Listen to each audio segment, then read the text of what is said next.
这样在车里边，这个商店门口很多人在排队进去，我也不愿意再往外走了，省得大家都这个气氛还是非常紧张的。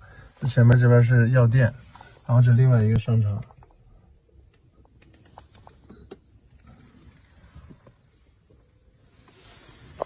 这人排的还是非常多的，而且很多已经关门了，所以说，这些排队的，我也理解他们。你像我丈母娘也是在排队的，给我老丈人买药，但是说有没有这个药，第一个，第二个还要排多久，谁也不知道。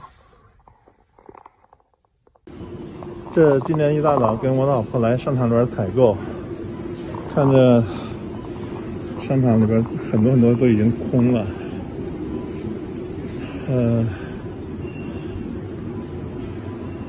进口还有一些进口的食品啊。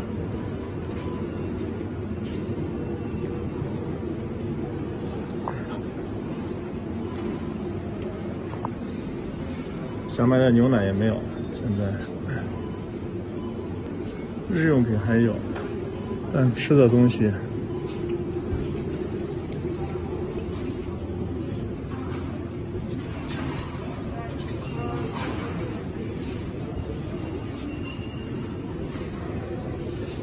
Может быть, молоко надо купить или у нас есть?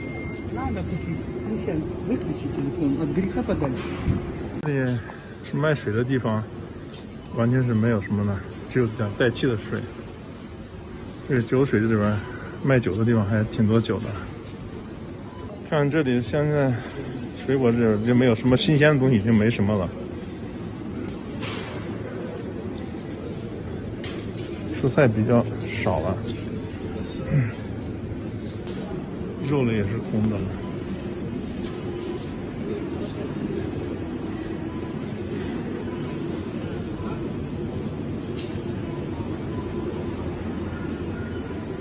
都是